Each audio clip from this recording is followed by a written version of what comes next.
Je glorifie le Seigneur des Seigneurs, je lève le Dieu vivant, je magnifie le roi de gloire, j'exalte l'Éternel mon Dieu, tu es mon papa, tu es mon roi, tu es mon Seigneur, je te glorifie, je te magnifie, je suis dans la joie d'être dans ta présence, de faire ta volonté, de glorifier ton nom. Sois béni à travers ma vie, sois élevé, que toute la terre te reconnaisse comme Dieu, élève ton nom, à toi seul la gloire et l'honneur, au nom de Jésus. Amen. Famille royale, je vous salue dans le précieux, glorieux, merveilleux nom de notre Seigneur Jésus. À lui la gloire, à lui l'honneur, à lui la louange. Soyez bénis de la part de l'Éternel. Que la grâce de notre Seigneur Jésus soit avec chacun de nous. Soyez bénis au nom de Jésus. Nous allons, par la grâce du Seigneur, nous retrouver autour de la parole de Dieu. Laissez le Seigneur nous donner une leçon de vie et nous bénissons le Seigneur. Je veux, avant de donner la pensée de Dieu, en ce qui concerne la prophétie ne s'est pas accomplie, à qui la faute? Nous allons encore parler de cela aujourd'hui. Et avant, je vais adorer le Seigneur, je vais offrir un cantique au Seigneur. Gloire, alléluia.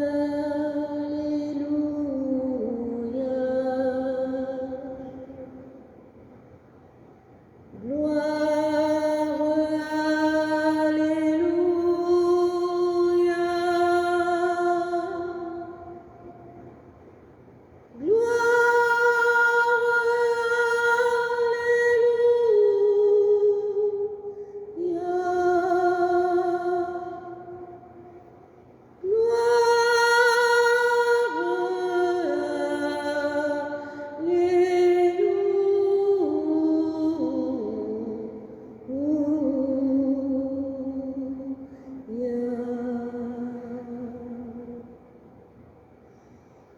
Gloire,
Bien-aimés du Seigneur, nous sommes dans cette période de la Pâque et c'est un moment pour nous de nous connecter à Dieu, de nous approcher de Dieu. Hier, j'ai fait une publication dans laquelle j'ai demandé à la famille royale d'être en jeûne du lundi au vendredi, toute cette semaine-là de 6h à 18h pour être connecté au Seigneur. C'est un temps particulier, c'est un temps merveilleux où chacun de nous devons nous approcher de Dieu. Ne rate pas ce moment-là. C'est l'occasion pour toi d'être encore plus proche de Dieu. À Jésus donc la gloire et l'honneur au nom de Jésus. Soyez bénis, famille royale. Marie Adou, Valérie Leboué, Reine Marie, Kevin Agner, Ange Accro, la servante de Dieu Genèse Lima, tous les bien-aimés connectés, que le Seigneur vous bénisse. La sœur Sieso Amélie Abigail, Dieu vous bénisse. Grâce Wana, Atouwali, Carole Tien, soyez bénis. Gros bisous, que la grâce de notre Seigneur Jésus soit avec chacun de nous. Reine Marie, sois bénie dans le précieux, glorieux nom de notre Seigneur Jésus. Nous avons commencé à étudier un thème sur les affaires du royaume depuis un moment. Nous avons cherché à savoir par l'Esprit de Dieu les raisons pour lesquelles une prophétie peut ne pas s'accomplir. Nous avons compris que la prophétie, en tout cas dans notre contexte, je la définis selon le dictionnaire, comme l'annonce d'événements futurs par une personne sous l'inspiration divine. Quelqu'un annonce un événement futur de la part de Dieu.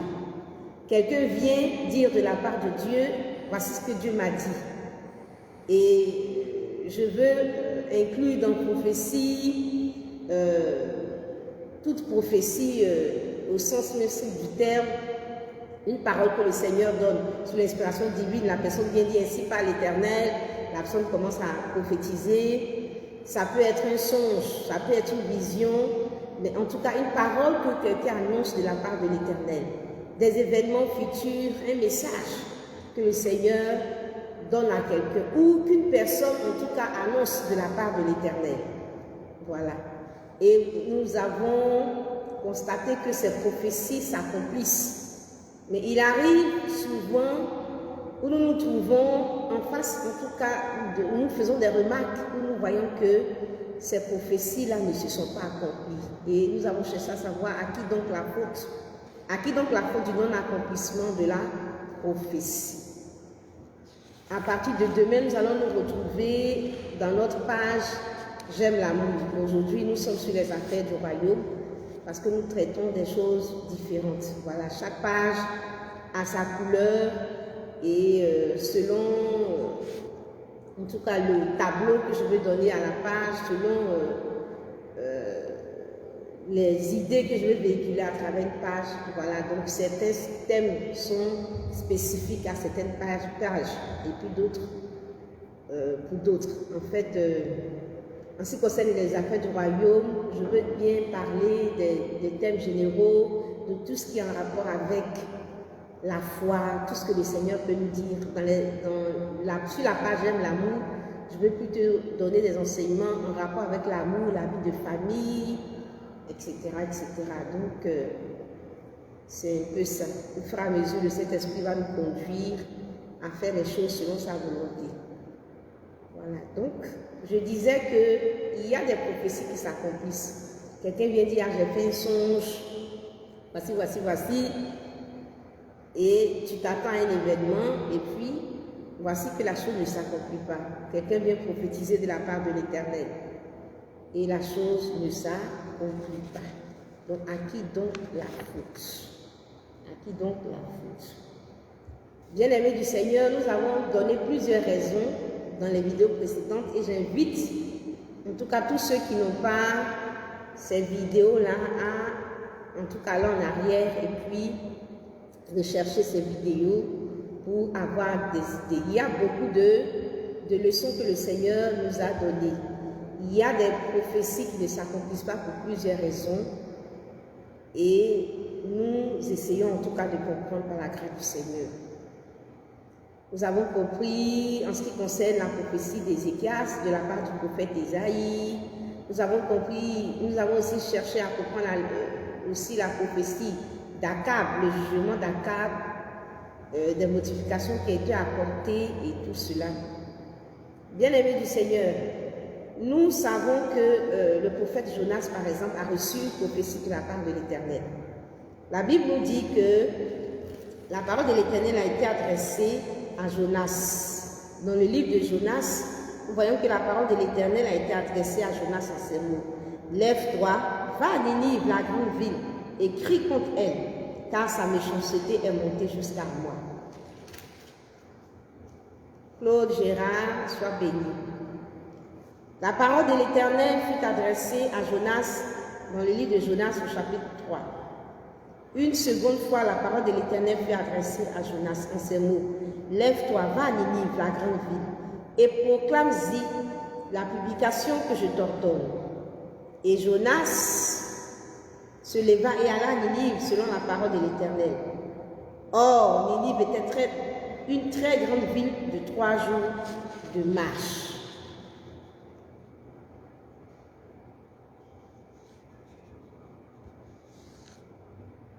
Jonas fit d'abord dans la ville une journée de marche. Il criait et disait, encore 40 jours et Ninive est détruite. Encore 40 jours et Ninive est détruite. Encore 40 jours et Ninive est détruite. Encore 40 jours et Ninive est détruite. Les gens de Ninive crurent à Dieu, ils publièrent un jeûne et se revêtirent de sacs depuis les plus grands jusqu'aux plus petits. La chose parvint au roi de Ninive. Il se leva de son trône, ôta son manteau, se couvrit de sac et s'assit sur la cendre. Et il fit faire dans Ninive cette publication, par ordre du roi et de ses grands, que les hommes et les bêtes, les bœufs et les brebis ne goûtent de rien, ne pèsent point et ne boivent point d'eau. Que les hommes et les bêtes soient couverts de sac, qu'ils crient à Dieu avec force, et qu'ils reviennent tous de leur mauvaise voie et des actes de violence dont leurs mains sont coupables. Qui sait si Dieu ne reviendra pas et ne se repentira pas, et s'il ne renoncera pas à son ardente colère, en sorte que nous ne périssions point. La Bible nous dit que Dieu vit qu'ils agissaient ainsi et qu'ils revenaient de leur mauvaise voie. Alors Dieu s'est repenti du mal qu'il avait résolu de leur faire et il ne le fit point. Bien-aimés du Seigneur, un prophète vient annoncer de la part de l'Éternel la destruction d'une ville, d'une très grande ville qui est Ninive. Encore 40 jours, Ninive sera détruite, ainsi par l'Éternel. Encore 40 jours et Ninive sera détruite. Encore 40 jours et la ville de Ninive sera détruite. Je peux même encore ajouter des mots et dire encore 40 jours et il n'y aura plus de bâtiments à Ninive. Encore 40 jours et tout sera détruit, tout sera terre. Encore 40 jours et Ninive n'existera plus. Encore 40 jours et tout sera poussière. Encore 40 jours et tout sera débris. Ninive serait complètement détruite. Dieu a donné une prophétie. Et il n'y a pas de doute que c'est l'Éternel qui a parlé au prophète. Le prophète vient de Dieu, le prophète Jonas vient de Dieu. Il a reçu ce message de la part de Dieu. Et il annonce la destruction de Ninive. Encore 40 jours dans toute la ville et Ninive serait détruite. Encore 40 jours. Jonas a précisé même le jour. À partir du jour où Jonas a commencé à donner la prophétie, il devait compter 40 jours. Après ces 40 jours, la ville serait détruite. Encore 40 jours et Ninive serait détruite.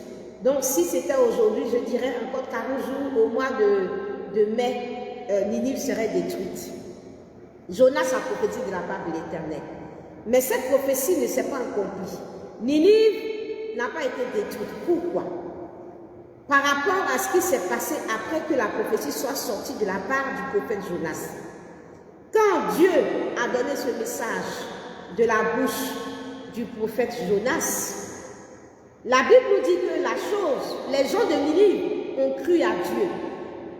Ils ont cru qu'effectivement cette prophétie venait de Dieu.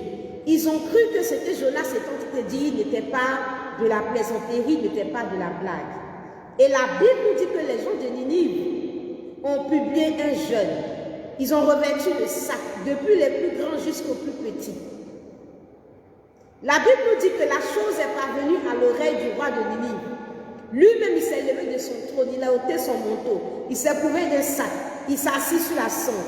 Et il a fait une publication dans Ninive. Il a dit que les bêtes, les bœufs, les brebis, personne n'a le droit de manger, de goûter à quoi que ce soit. les hommes et les bêtes soient couverts de sac et que tout le monde crie à Dieu avec force.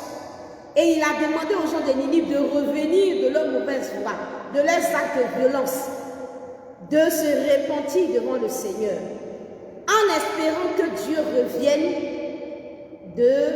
revienne à de meilleurs sentiments et que le Seigneur renonce à son jugement, à son ardente colère, au jugement de Ninive. Et bien aimé du Seigneur, la Bible nous dit que Dieu a vu qu'ils agissaient ainsi. Le cœur de Dieu a été touché parce que les gens de Ninive ont fait. Ils sont revenus de leur mauvaise voie, ils se sont repentis. Et par rapport à cette repentance, la Bible nous dit que Dieu s'est repenti du mal. C'est-à-dire Dieu a décidé de changer le mal, de ne plus faire le mal qu'il avait résolu. Et la Bible dit, il ne le fit point. Donc voici une prophétie qui vient de Dieu, qui ne s'accomplit pas. Pourquoi? Elle ne s'est pas accomplie parce que, après la prophétie, il y a une repentance. Il y a une réaction de la part des destinataires de la prophétie. Ceux qui ont reçu la prophétie de la part de Dieu se sont levés et ont agi en sorte que le cœur de Dieu a été touché et cette prophétie ne s'est pas accomplie. Cette prophétie ne s'est pas accomplie. Et nous voyons qu'après Jonas a parlé à Dieu, il a dit que Dieu est un Dieu compatissant et miséricordieux, qui est lent à la colère, riche en bonté et qui se répand du mal. Donc, voici que notre Dieu est un Dieu qui annonce des choses, mais vu la réaction des personnes, Dieu change la prophétie, Dieu annule la prophétie, parce que lui, Dieu, il a été touché par la conduite des gens de Ninive. Son cœur a été touché, son désir, ce n'est pas que les méchants meurent, son désir c'est que les méchants se répandent, et comme il y a eu repentance, alors Dieu a changé la prophétie. Donc imagine quelqu'un qui est collé à la prophétie, qui s'est dit, Dieu a dit que dans 40 jours, Ninive serait détruite. Dieu a dit que dans 40 jours, Ninive serait détruite. Donc, même si, soit cette personne-là ne sait pas la réaction que les gens de Ninive ont eue, donc il attend 40 jours après, il ne voit pas la prophétie, et il s'est dit, mais Jonas, c'est un menteur, c'est un faux homme de Dieu, la prophétie ne s'est pas accomplie. C'est vrai que la prophétie a été donnée, mais celui qui n'a pas suivi le cours des choses, le cours des événements, peut se dire que le prophète Jonas est un faux prophète, ou ce n'est pas Dieu qui a parlé. Alors que c'est Dieu qui a parlé, alors que le prophète Jonas était un vrai prophète. Mais cette personne n'a pas suivi le cours des événements. Dans le cours des événements, après la prophétie, il y a eu une repentance, il y a eu une action, il y a eu une conduite qui a fait que Dieu a changé la prophétie. Donc Dieu peut donner une prophétie et cette prophétie ne va pas s'accomplir parce qu'il y a eu une réaction. Souvenez-vous que le prophète Ésaïe avait donné la prophétie sur Ézéchias en disant tu vas mourir, donne des autres à ta maison. La Bible nous dit qu'Ézéchias a pleuré, il a prié, il a parlé à Dieu.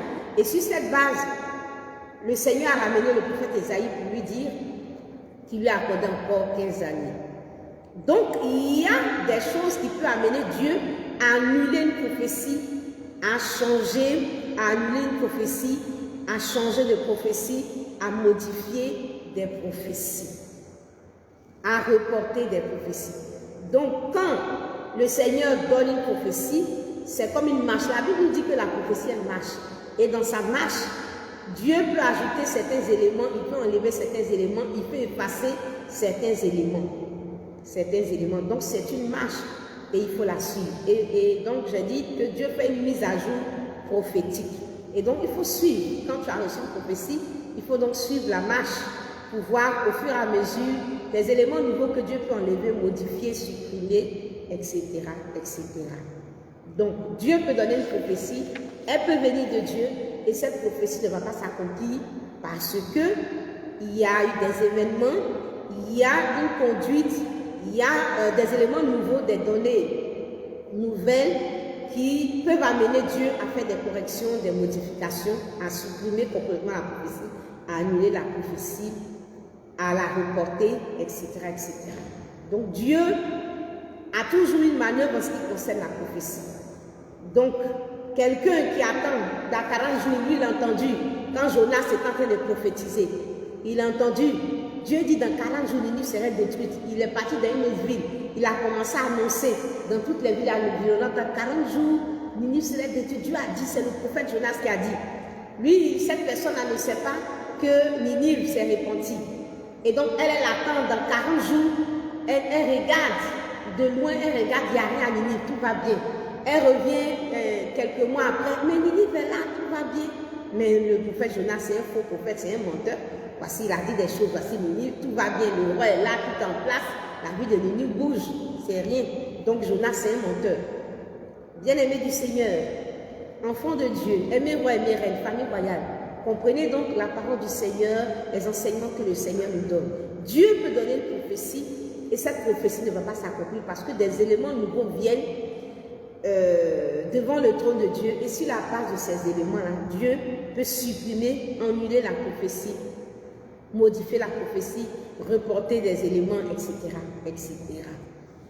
Donc, et je veux dire à quelqu'un que de la même manière, une prière peut changer une prophétie, une humiliation peut changer une prophétie, une repentance peut changer une prophétie, le péché aussi peut changer une prophétie. Et c'est ce sur quoi je veux aujourd'hui attirer votre attention. Le péché peut changer une prophétie. Le péché peut amener Dieu à supprimer une prophétie, à annuler une prophétie aussi. Dieu nous fait remarquer tout au long, en tout cas des Écritures, que des prophéties peuvent être annulées, remplacées, supprimées, modifiées par rapport à des éléments nouveaux qui interviennent, en rapport avec la prophétie, en rapport avec les destinataires de la prophétie. Et comme j'ai dit dans les précédentes vidéos, nous avons vu le cas d'Akab, d'Ézéchias, etc., etc. Nous avons vu ces différents cas. Il y a des éléments qui peuvent changer ou modifier la prophétie de la part de l'Éternel. Vous voyez que dans le cas d'Ézéchias, les choses se sont arrangées dans le bon sens. Dieu a annoncé la mort, mais à la place de la mort, il y a eu la guérison, la vie, et nous bénissons le Seigneur. Donc, je veux dire à quelqu'un aujourd'hui, mon message d'aujourd'hui, c'est Dieu a parlé, c'est vrai. C'est une prophétie qui vient de Dieu, c'est vrai. Mais tu as fait quoi? Quand Dieu a parlé, tu as fait quoi? Dieu a parlé et tu as fait quoi? Dieu a parlé et tu fais quoi? Dieu a parlé et tu fais quoi? Dieu a parlé et tu fais quoi? En 1 Samuel, le chapitre 2, je pense, 1 Samuel, le chapitre 2. 1 Samuel, le chapitre 2.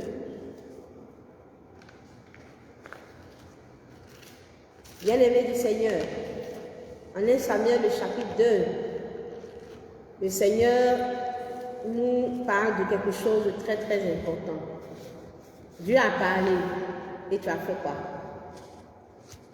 Dieu a parlé par rapport au jugement de Ninive. Dieu a donné une prophétie. Les gens de Ninive se sont levés, se sont repentis. Et par rapport à cela, Dieu a annulé la prophétie sur le jugement de Ninive. Dieu a parlé, mais tu as fait quoi? Quelle est ta conduite qui a suivi la prophétie? Quelle est la marche que tu as eue? Donc Dieu parle, Dieu donne une prophétie. Mais qu'est-ce que toi tu fais? En 1 Samuel, le chapitre 2. 1 Samuel, le chapitre 2. Le verset 30. Écoutez très bien la parole de l'Éternel.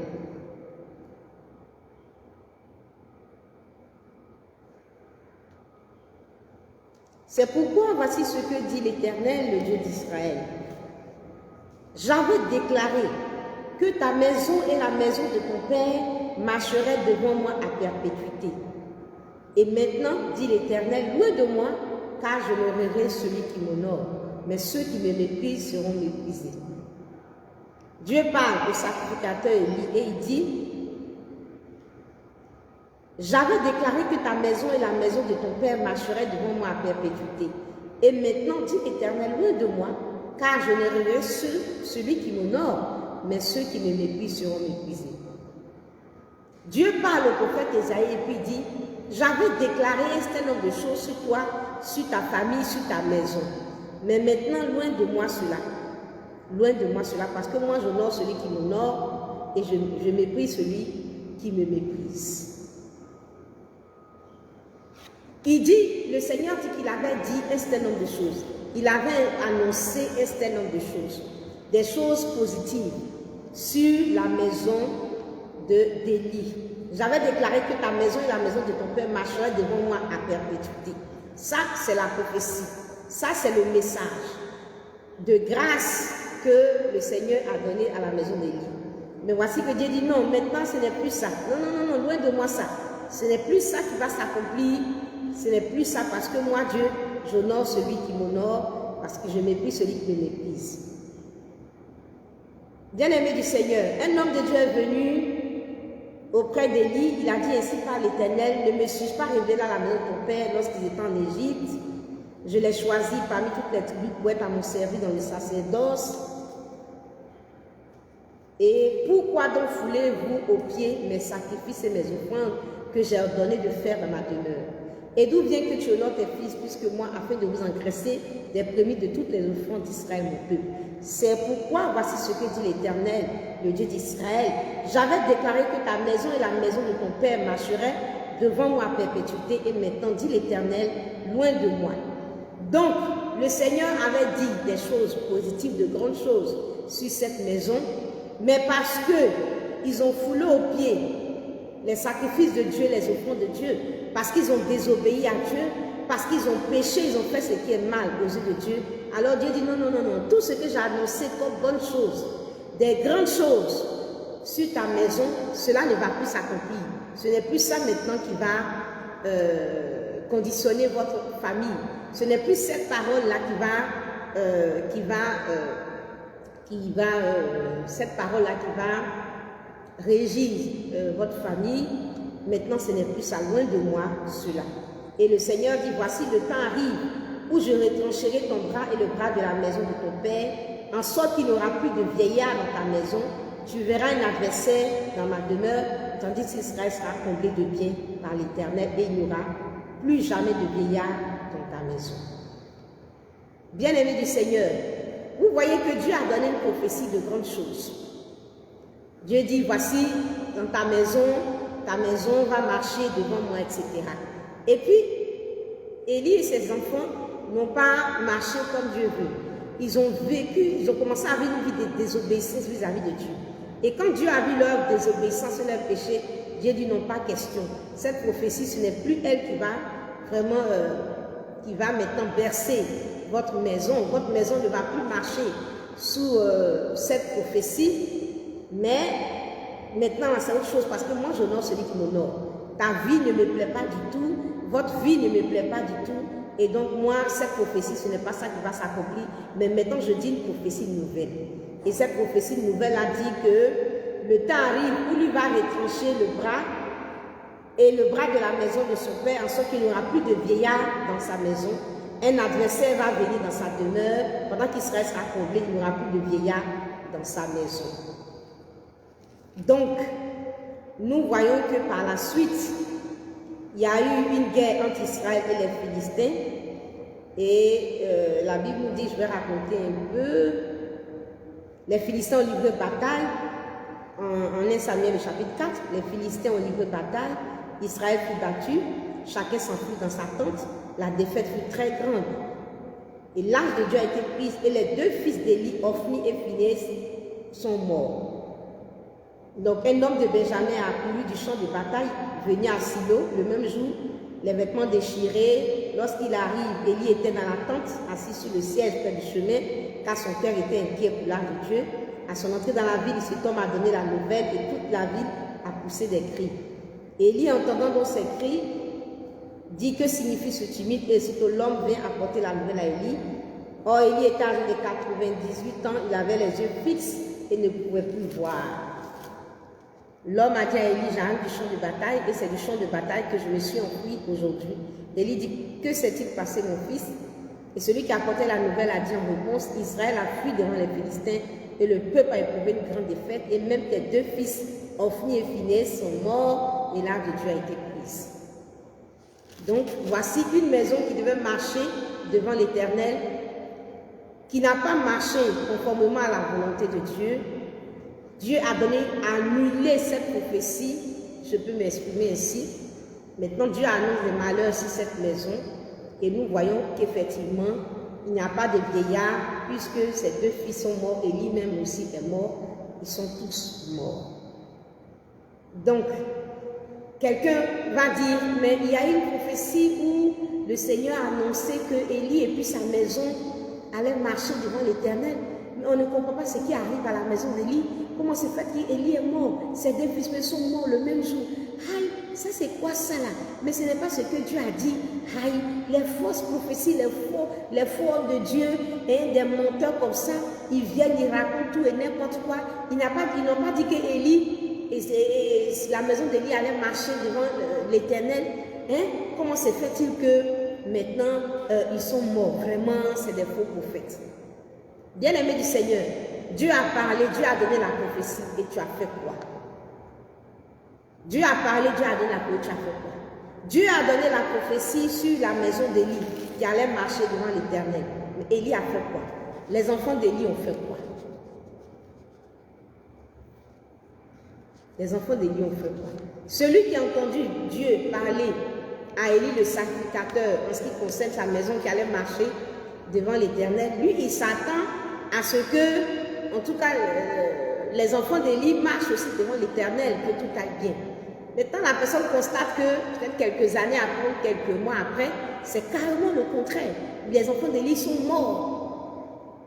Donc, cette personne va se poser la question, mais qu'est-ce qui se passe? Ce qui se passe, c'est qu'après la prophétie, il y a eu une conduite d'Élie et de ses fils qui a fait que Dieu a annulé cette prophétie et Dieu a donné une nouvelle prophétie sur leur vie. Et cette nouvelle prophétie était un jugement contre la maison d'Élie. Donc, celui qui n'a pas suivi la mise à jour prophétique de la part de l'Éternel, celui qui n'a pas suivi le cours des choses va se dire que ah, mais c'est du faux, alors que ce n'est pas du faux. Dieu a annulé la prophétie. Donc je veux dire à quelqu'un que Dieu peut donner une prophétie, un homme de Dieu peut prophétiser de la part de l'Éternel, et cela ne va pas s'accomplir à cause de la conduite coupable de cette personne, du destinataire de cette prophétie devant l'Éternel. Dieu peut supprimer cette prophétie, Dieu peut annuler la prophétie. Ce n'est pas que la prophétie est fausse, ce n'est pas que l'homme de Dieu a menti, ou ce n'est pas que toi-même qui as vu, tu as menti, ou toi-même qui as fait le son, tu as menti, ou celui qui a prophétisé a menti. Non, ce n'est pas ça. Mais quand Dieu a donné la prophétie, quand Dieu a parlé, tu as fait quoi? Selon aussi ta conduite, Dieu peut annuler la prophétie ou Dieu peut amener cette prophétie à l'accomplissement. Donc la prophétie, il y a des prophéties qui sont conditionnelles, il y a des prophéties qui ne sont pas figées, arrêtées. Et ces prophéties-là s'accomplissent par rapport aussi à la marche que nous menons avec le Seigneur.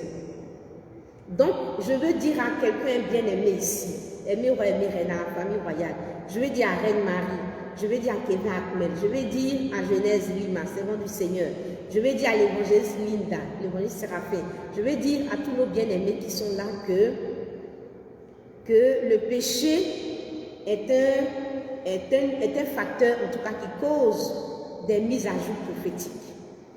Le péché peut amener Dieu à changer la prophétie. De la même manière, la repentance des hommes de Ninive ont amené Dieu à changer cette prophétie sur le jugement de Ninive et pour leur laisser la vie. De cette même manière, Dieu peut donner une bonne prophétie sur la vie de quelqu'un et cette prophétie ne va pas s'accomplir par rapport aussi à son péché.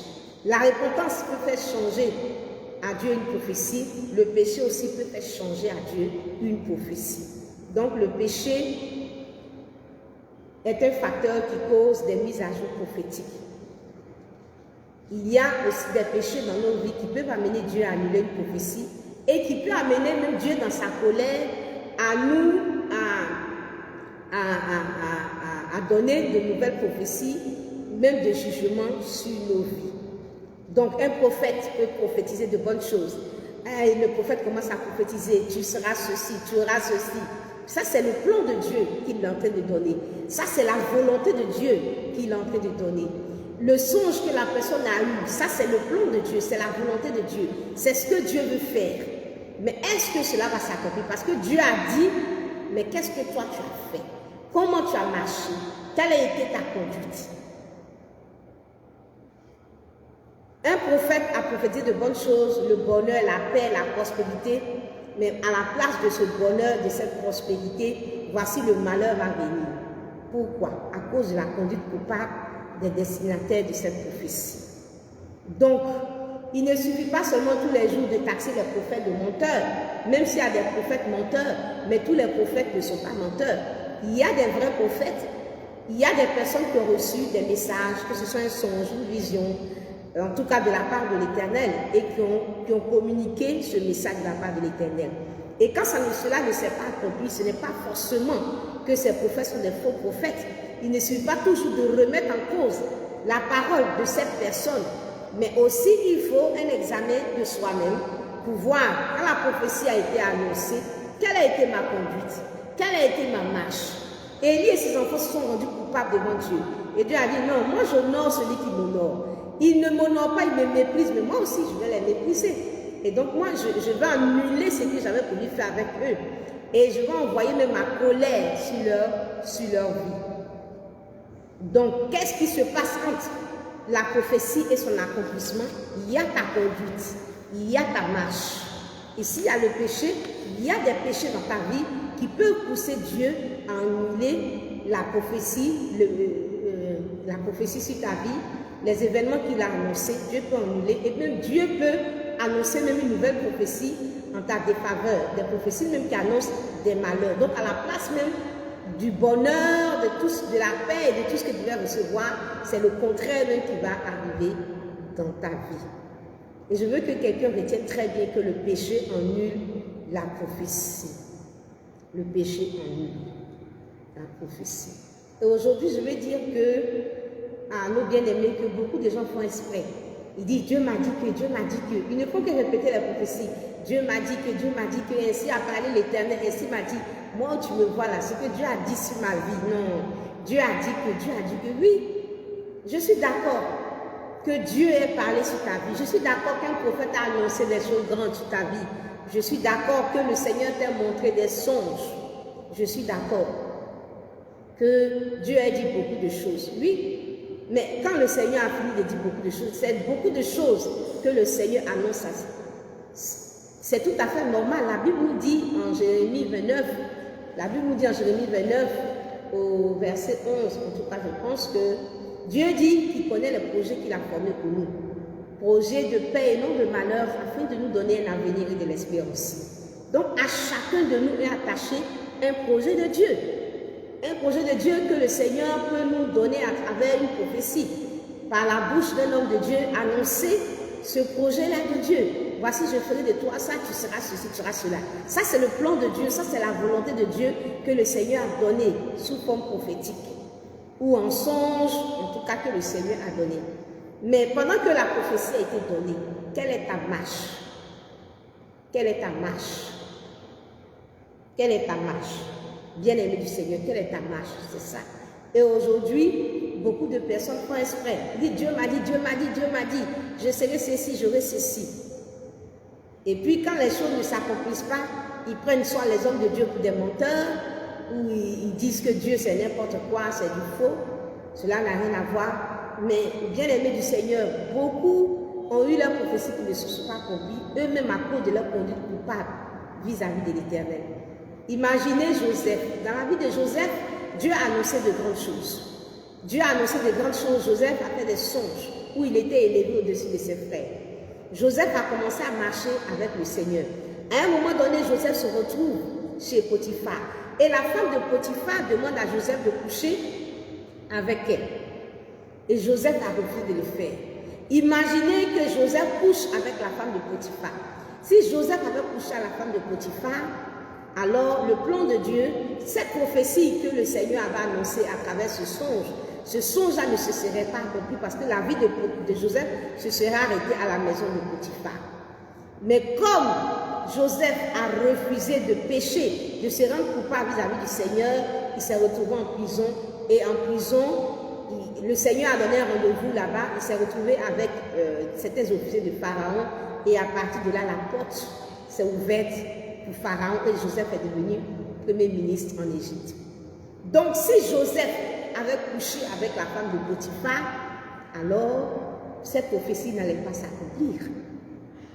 Donc Dieu a dit que, Dieu a dit que, Dieu m'a dit que, Dieu a parlé que, Dieu a annoncé que, je suis d'accord. Mais toi, tu as fait quoi? Quelle est ta conduite? Quel est ton comportement? Que fais-tu?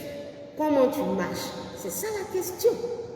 Il ne suffit pas de remettre toujours en cause la source de la prophétie. C'est vrai qu'il y a des faux prophètes, mais tout le monde n'est pas faux prophète. Il y a des vrais prophètes qui prophétisent. Et cela ne s'accomplit pas pour plusieurs raisons. Pour plusieurs raisons. En ce qui concerne Jonas, la prophétie du jugement ne s'est pas accomplie parce que Ninive s'est repentie. Et ce que Dieu attendait de Ninive, c'est la repentance. Donc la repentance a eu lieu, alors Dieu a retiré sa prophétie et cela ne s'est pas accompli. Et c'est tout à fait normal, ça va dans la volonté de Dieu. Au niveau d'Élie et ses fils, Dieu voulait qu'Élie et ses fils marchent devant lui. Mais voici qu'ils ont eu une conduite coupable vis-à-vis de l'Éternel. Dieu a retiré sa prophétie, elle ne s'est pas accomplie. Et c'est au contraire une prophétie de jugement qui maintenant était sur leur vie. Et donc aujourd'hui, attention aux gens qui aiment accuser aussi. Ah, c'est un menteur, c'est des faux prophètes, il dit tout et n'importe quoi. Même s'il y a des faux prophètes, il y a des vrais prophètes. Et quand les vrais prophètes prophétisent, pourquoi aussi cela ne s'accomplit pas? La prophétie aussi peut ne pas s'accomplir à cause de la conduite. À cause de la conduite coupable, à cause de notre conduite coupable. Donc Dieu peut changer aussi la prophétie et c'est le contraire qui va arriver. De la même façon, Dieu a annoncé une prophétie sur Ninive de jugement et Ninive s'est repentie et la prophétie de jugement ne s'est pas accomplie. Dieu donc s'est repenti du mal. De cette même manière, Dieu peut annoncer de bonnes choses. Et cette bonne chose ne va pas s'accomplir à cause de la conduite coupable. Alors Dieu aussi va se repentir du bien qu'il a voulu faire à Élie et à sa famille. Donc, tu peux recevoir une prophétie et elle ne va pas s'accomplir à cause de ta conduite coupable. Bien-aimé du Seigneur, en nombre 20, aimez roi, aimez reine, famille royale, écoutez ce que le Seigneur nous donne comme message.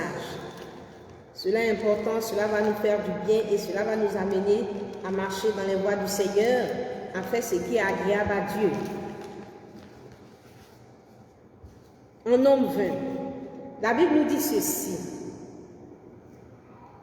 L'Éternel parla à Moïse et il dit, prends la verge et convoque l'assemblée, toi et ton frère Aaron.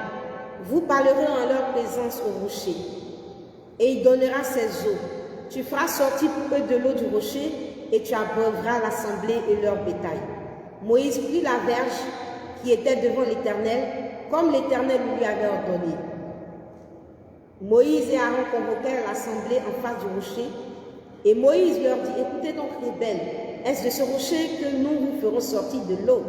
Puis Moïse leva la main et frappa 2 fois le rocher avec sa verge. Il sortit de l'eau en abondance, l'assemblée but et le bétail aussi. Alors l'Éternel dit à Moïse et à Aaron, parce que vous n'avez pas cru en moi pour me sanctifier aux yeux des enfants d'Israël, vous ne ferez point entrer cette assemblée dans le pays que je lui donne. Ici, le message est clair. Pour donner de l'eau au peuple, Dieu a dit à Moïse, parle au rocher. Et Moïse a frappé le rocher. Et comme Moïse a frappé le rocher, alors Dieu a dit à Moïse et à Aaron, parce que vous n'avez pas cru en moi pour me sanctifier aux yeux des enfants d'Israël, vous ne ferez point entrer cette assemblée dans le pays que je lui donne. Donc on comprend très bien que la volonté de Dieu, c'était que Moïse fasse entrer le peuple dans le pays promis. Mais comme Moïse n'a pas sanctifié Dieu, comme Moïse a eu une conduite coupable, alors Dieu dit, vous n'allez plus faire entrer ce peuple-là dans le pays promis. Dieu a parlé, Dieu a dit des choses, mais tu as fait quoi? Mais tu fais quoi? Quelle est ta conduite? Quel est ton comportement? Comment tu marches? Comment tu marches? Et ce que le Seigneur a annoncé, c'est ce qu'il a fait effectivement en Deutéronome 34. En Deutéronome 34, nous voyons que Moïse est monté sur les plaines de Moab, sur le mont Nebo, au sommet du Pisga, vis-à-vis de Jéricho, et l'Éternel lui fit voir tout le pays. Gala jusqu'à Dan, tout Nephtali, le pays d'Ephraïm, et de Manassé, tout le pays de Juda, jusqu'à la mer occidentale. Le midi, les environs du Jourdain, la vallée de Jéricho, la ville des palmiers jusqu'à Soar. L'Éternel lui dit, c'est là le pays que j'ai juré de donner à Abraham, à Isaac et à Jacob en disant, je le donnerai à ta postérité, je te l'ai fait voir de tes yeux, mais tu n'y entreras pas. Mais tu n'y entreras pas. Moïse, serviteur de l'Éternel, mourut là dans le pays de Moab, selon l'ordre de l'Éternel, et l'Éternel l'enterra dans la vallée au pays de Moab, vis-à-vis de Beth-Péor. Personne n'a connu son sepulcre jusqu'à ce jour. Bien-aimés, voici qu'il est clair que la volonté de Dieu, c'est que Moïse mène le peuple jusqu'à la terre promise. Mais parce que Moïse n'a pas sanctifié Dieu, alors Dieu dit non, non, non, tu ne vas pas faire entrer le peuple dans le pays promis. Tu ne vas pas le faire. Voilà, et là, Dieu a fait mourir Moïse, là, dans le pays de Moab. Et voilà, ça s'est arrêté pour Moïse. La prophétie s'est accomplie, mais en dehors de Moïse. Donc voici ici que la prophétie de Moïse s'est accomplie parce que plus tard, Josué a fait rentrer le peuple. Josué a fait rentrer le peuple dans le pays promis. Mais Moïse s'est disqualifié. Donc il arrive aussi que Dieu n'annule pas la prophétie. Dieu a accompli la prophétie, mais la personne qui est concernée par la prophétie, elle-même est disqualifiée. Dieu a accompli la prophétie avec une autre personne. Avec une autre personne. Donc, bien aimé du Seigneur, il y a des fois où Dieu annule carrément la prophétie. Et il y a des fois aussi, il accomplit la prophétie, mais il change l'instrument qu'il allait utiliser. Et donc, au niveau de Moïse, la prophétie ne s'est pas accomplie. Dieu a annulé cette prophétie dans sa vie, mais Dieu a fait subsister sa prophétie, sa volonté, il a accompli cela avec une autre personne. Donc, la prophétie maintenant concernait une autre personne, la prophétie s'accomplit avec une autre personne. Donc, bien aimé du Seigneur, la prophétie peut s'accomplir, mais en dehors de toi. Dieu peut se choisir un autre instrument et il va accomplir cette prophétie avec cet instrument-là. La prophétie s'accomplit, mais en dehors de Moïse. La prophétie s'accomplit avec Josué. Donc, la prophétie a annulé dans la vie de Moïse et Dieu a téléchargé cette prophétie-là dans la vie de Josué. Dans la vie de Josué.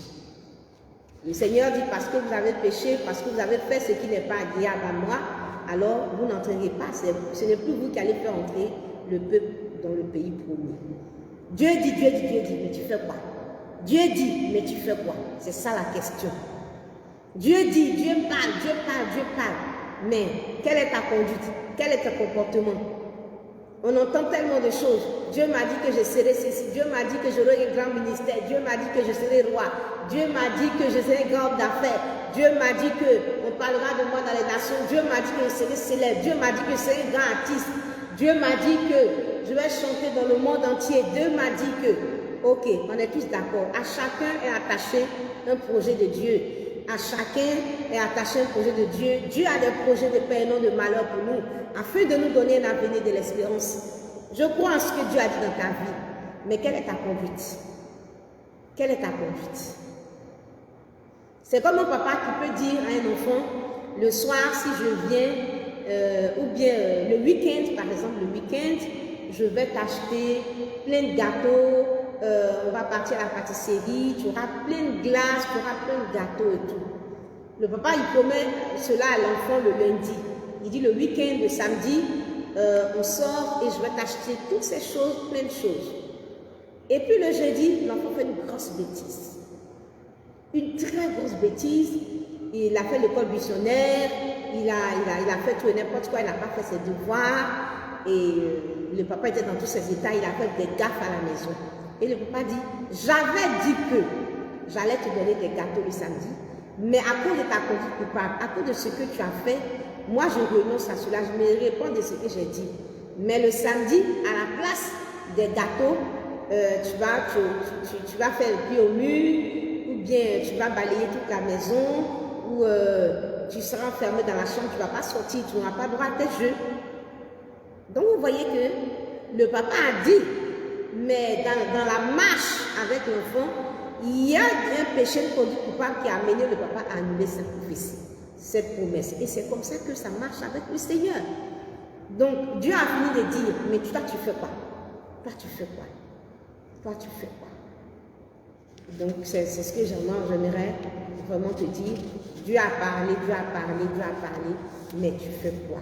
Moi, je t'appelle à une vie de sanctification.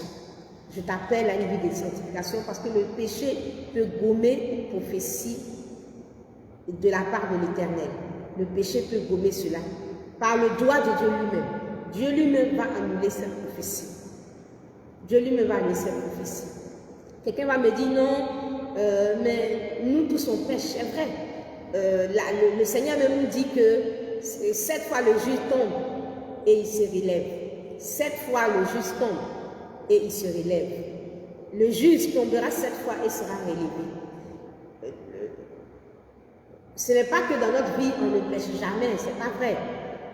Il nous arrive de pécher, nous péchons accidentellement, nous péchons et nous demandons pardon à Dieu pour nos péchés. Dieu sait que nous sommes des hommes et c'est Dieu lui-même qui a dit que 7 fois son juste va tomber puis il sera relevé. Mais on entend bien 7 fois le juste tombe. Donc c'est quelqu'un qui est juste devant Dieu, c'est quelqu'un qui a une vie qui est agréable à Dieu, c'est quelqu'un qui marche dans les voies de Dieu. Celui qui tombe et puis il se relève, là, cela veut dire que s'il tombe, c'est qu'il est debout. Alors que toi, tu n'es pas tombé parce que toi-même tu es à terre. Toi-même tu te vaux dans le péché. Voilà. Celui qui est tombé, ce n'est pas celui qui pratique le péché. Celui qui est tombé, c'est celui qui marche correctement vis-à-vis du Seigneur et puis il lui arrive un moment de faiblir et puis bon, il a péché. C'est que vous voyez la conduite par exemple de David. David est quelqu'un qui a marché, qui était agréable au Seigneur. Un jour il est tombé et puis Dieu même s'est fâché et tout ça, Dieu même l'a jugé et tout, mais le Seigneur l'a relevé dans sa marche parce que c'était quelqu'un qui marchait avec le Seigneur et il lui est arrivé à un moment donné de tomber. Mais ce dont on parle, il y a des gens qui disent qu'ils sont des enfants de Dieu, mais en fait, leur vie n'a rien à voir avec une vie d'enfant de Dieu. Ils se vont dans le péché et puis il dit, Dieu dit que si on pêche mais 7 fois, il va le relever. Mais il dit le juste tombe. Quelqu'un qui tombe, c'est quelqu'un qui marche, c'est quelqu'un qui est debout. Donc c'est quelqu'un qui est debout devant le Seigneur, c'est quelqu'un qui a une vie qui est agréable au Seigneur et ça lui arrive dans sa marche, un jour de tomber, Dieu le relève et il continue la marche. Mais pour quelqu'un qui se vaut dans le péché, quelqu'un qui vit de façon chronique dans l'adultère, quelqu'un qui vit de façon chronique dans l'impudicité, quelqu'un qui vit de façon chronique dans une vie de mensonge, quelqu'un qui vit de façon chronique, c'est-à-dire sa vie, c'est le péché. Sa vie, c'est le péché. Tu n'es pas concerné par le juste tombe et puis se relève. Toi, tu te vaux dans le péché, toi qui tu pratiques le péché. Les fils d'Élie méprisaient les offrandes. Ils pratiquaient le péché, il n'y avait pas de repentance en eux. Et même quand le Seigneur a annoncé la prophétie, où est la repentance qui accompagne? Il n'y a même pas eu de repentance. Pendant que les gens de Ninive, eux, se sont repentis, mais au niveau d'Élie, des enfants d'Élie, il n'y a pas eu de repentance. Donc même ces personnes, quand tu les interpelles sur leur vie, non, sur leur vie, ils ne veulent rien entendre et ils vont justifier par Dieu est amour, Dieu est amour. Mais Dieu est amour et puis Dieu est sanctification. Et le Seigneur nous dit que sans la sanctification, nul ne verra Dieu. Dieu est amour et Dieu est sanctification. Dieu est très équilibré, tout cela, ça fait partie de Dieu. Dieu est amour et Dieu est saint. Saint, saint est l'Éternel, saint, saint est l'Éternel. Saint, saint est l'Éternel. Donc aujourd'hui, on fait exprès, on cherche les prophéties, on est à la recherche des prophètes qui vont prophétiser sur nos vies. On finit de recevoir les prophéties et on vit une vie de désordre, on se vaut dans le péché, on est dans les choses de la terre, on est carrément à terre, on est dans la boue du péché et on attend que la prophétie s'accomplisse. Et on attend que la prophétie s'accomplisse. La Bible dit que la prophétie marche, donc il faut marcher avec elle. Il faut marcher avec elle. Mais est-ce que toi tu marches avec Dieu? Est-ce que tu marches avec Dieu? Est-ce que tu es sur le chemin du Seigneur? Jésus dit qu'il est le chemin. Tu marches sur ce chemin-là. Est-ce que tu marches sur ce chemin? Toi tu es à terre, tu te vaux dans le péché et tu attends l'accomplissement d'une certaine prophétie. Le juste tombe, il se relève, ça ne te concerne pas parce que c'est le juste qui tombe. Toi, tu ne tombes pas parce que toi tu es déjà à terre. Donc cette parole-là ne te concerne pas. Donc ne dis pas non, il y a personne qui ne pêche. Oui, tout le monde, il arrive que tout le monde pêche, mais on pêche de façon accidentelle. Ce n'est pas que tous les jours on prend plaisir au péché, on ne pratique pas le péché. Et dans notre marche, quand il nous arrive de pécher, on se répond, on demande pardon à Dieu. Et puis on avance. Dieu connaît la sincérité de nos cœurs. Dieu connaît la sincérité de nos cœurs. Dieu sait comment on marche avec lui. Dieu sait comment on cherche à être agréable au Seigneur. Et il nous prend par la main, il nous conduit, on avance avec lui. Mais tu ne fais aucun effort. Tu es dans ton adultère, tu es dans ton impudicité, tu es dans ton mensonge, tu es dans ton vol, tu es à l'aise, tu n'as pas de problème avec quelqu'un, tu te vois dans le péché. Et puis voilà, Dieu va accomplir sa prophétie. Les enfants d'Élie aussi avaient reçu une prophétie, mais est-ce que ça s'est accompli? Moïse avait reçu la prophétie, mais est-ce que ça s'est accompli? Le grand Moïse, le grand serviteur de Dieu, avait reçu aussi une prophétie, mais est-ce que ça s'est accompli? Est-ce que ça s'est accompli? Est-ce que ça s'est accompli? Parce que Moïse n'a pas sanctifié Dieu. Moi, je t'appelle à une vie de sanctification. Je t'appelle à une vie de sanctification. Même le Seigneur nous a fait. Et quand il sait que nous-mêmes sommes faibles, mais la faiblesse ne veut pas dire pratiquer le péché. La faiblesse veut dire qu'il y a des moments où on va devenir faible. Il y a des moments où on n'aura pas la force. Il y a des moments où on pourra tomber. Il y a des moments où on ne sera pas vraiment bien debout, où on a besoin de soutien, etc. Il y a des moments où il va falloir que Dieu nous fortifie. Il y a des moments où Dieu va nous attraper pour qu'on puisse avancer. Mais cela ne veut pas dire pratiquer le péché, vivre dans le péché, faire du péché son mode de vie. Alors Dieu qui est amour, là, il a aussi sanctification. Dieu sait que nous sommes des hommes, que nous pouvons tomber. Mais Dieu aussi ne cautionne pas notre vie de désordre. Toi, tu n'es pas tombé, toi, tu es à terre, toi, tu vis à terre. J'appelle quelqu'un à sanctionner le péché dans sa vie. J'appelle quelqu'un à censurer le péché dans sa vie. J'appelle quelqu'un à sanctionner et à censurer le péché dans sa vie. Retenez Hébreux 12, verset 14. Recherchez la paix avec tous et la sanctification sans laquelle personne ne verra le Seigneur. Recherchez la paix avec tous et la sainteté sans laquelle personne ne verra le Seigneur. Car Dieu dit, la main de l'Éternel n'est pas que pour nous sauver. Ses oreilles ne sont pas dures pour nous entendre, mais ce sont nos péchés qui mettent une séparation entre Dieu et nous. Bien aimé, je vais lire ce passage et puis je crois que c'est avec ça qu'on termine aujourd'hui. Ésaïe 59. Ésaïe 59. Recherchez la sanctification sans laquelle on ne verra le Seigneur. Car la main de l'Éternel n'est pas pour sauver, ni son oreille trop dure pour entendre, mais ce sont nos crimes qui mettent une séparation entre nous et notre Dieu. Ce sont nos péchés qui nous cassent la face et l'empêchent de nous écouter.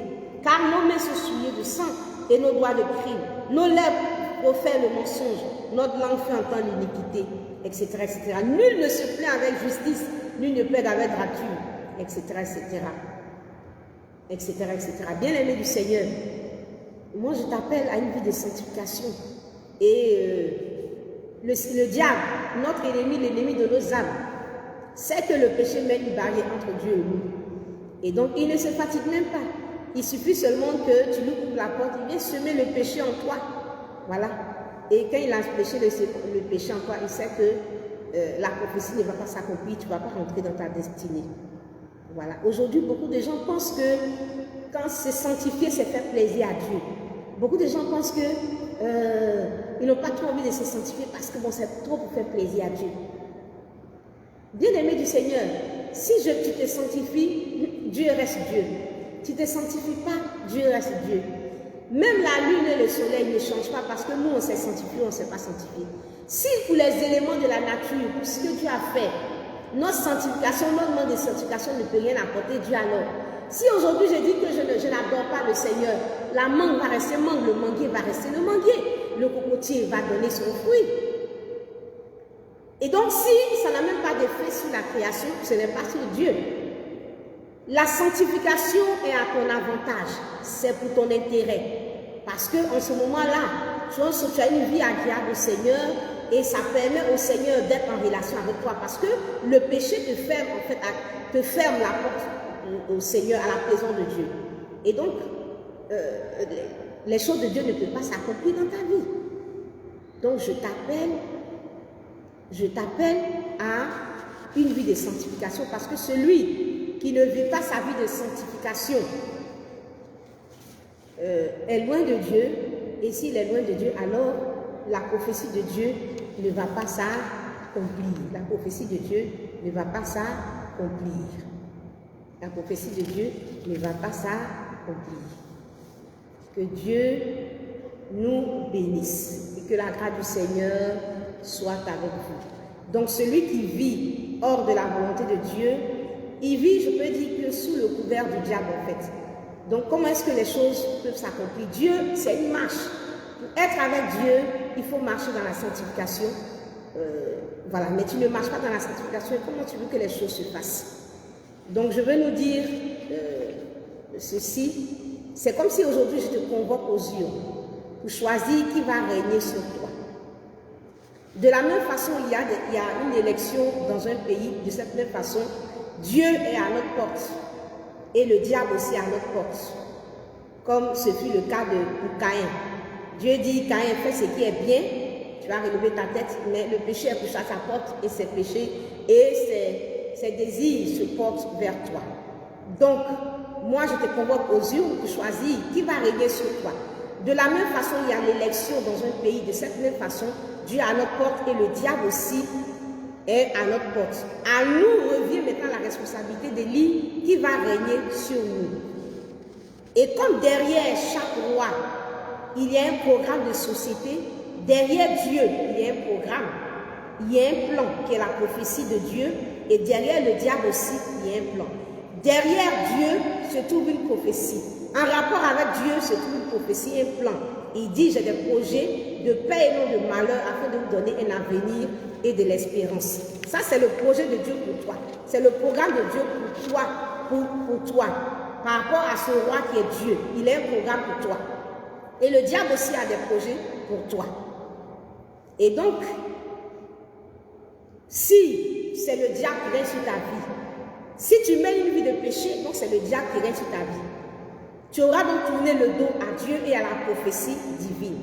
Et donc tu seras entre les mains du diable qui va accomplir sa volonté dans ta vie. Or, tu sais que le diable est venu, son programme c'est voler, égorger et détruire.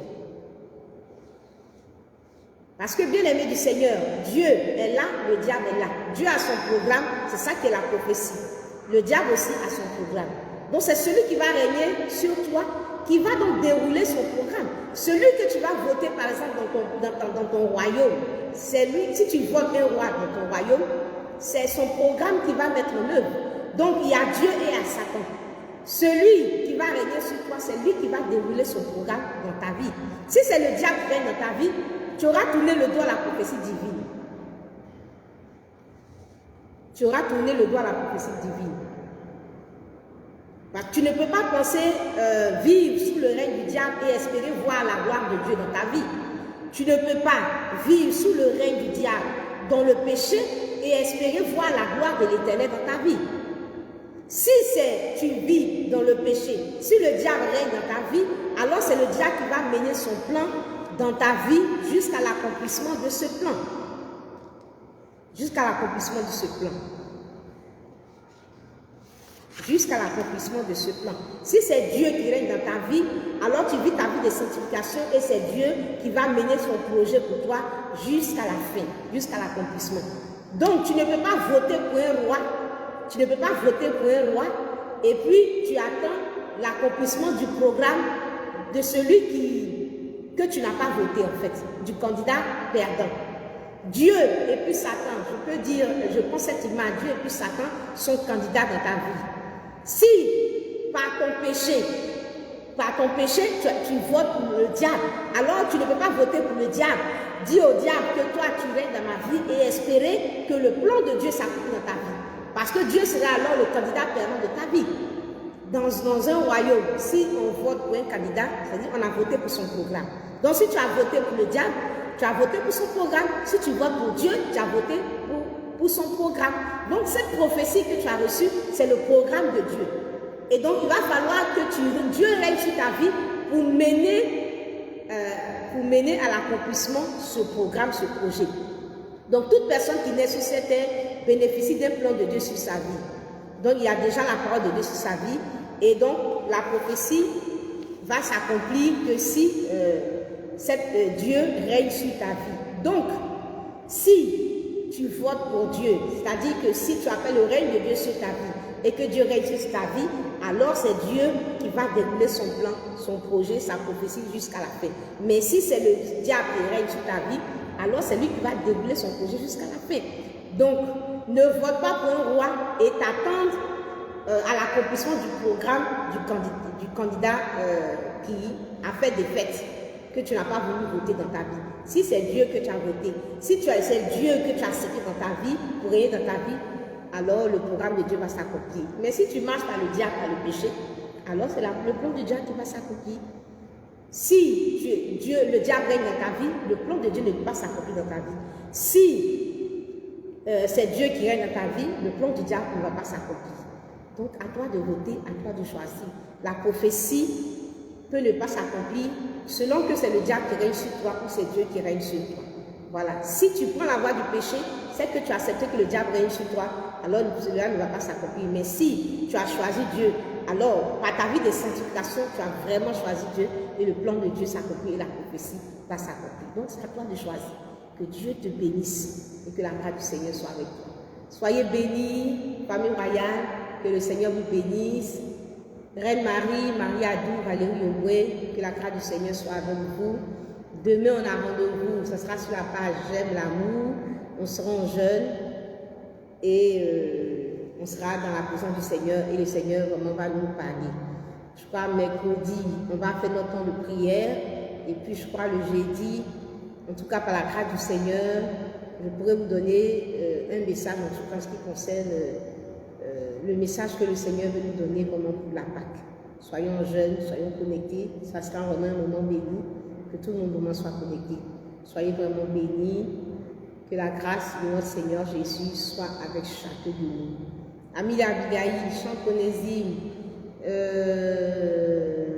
servant de Dieu Genèse Lima, évangéliste Linda, Carole Dien, César Aimé, Ahmed Kevin, Dieu vous bénisse, bisous, bisous, je vous aime. À demain midi 30 par la grâce du Seigneur. Frère Gérard Kwasi, Dieu te bénisse, au revoir et à demain. Scellez la parole de Dieu dans nos cœurs. Scellons la parole de Dieu dans nos cœurs. Dieu nous bénisse, au revoir et à demain midi 30.